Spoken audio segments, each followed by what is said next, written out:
First time natin dito sa Festive Mall sa Mega World Iloilo, kaya napagdesisyonan nating ikutin ito. Nakakamanghalang na sa entrance itong napakalaki at napakataas na ceiling ang bubungad sa iyo. Ano meron dito?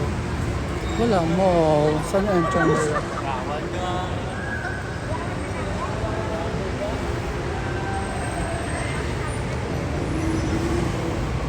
Bakit basa? Fountain.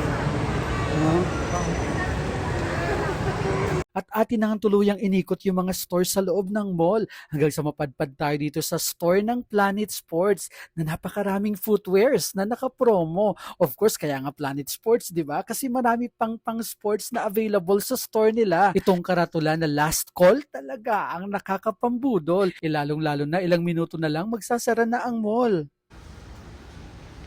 Ang selfie, pwede ba namang mawala ito? Original price. Siya lang, sir? Yeah.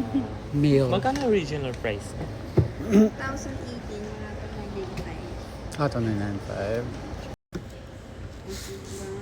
Kung nag-9 ka, takot ako. 9, pero ano yun eh, female pala yung nakuha namin. So at least yan male, pero 8. Sila yun.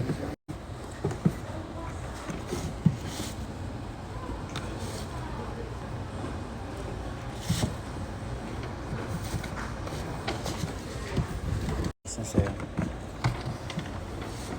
7 yan. First 5,700. 790.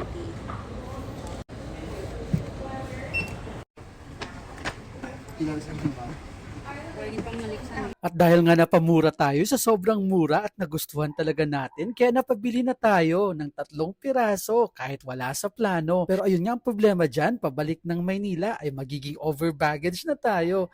Pero wala eh, ayan na, bit-bit ko na. Tara, uwi na tayo.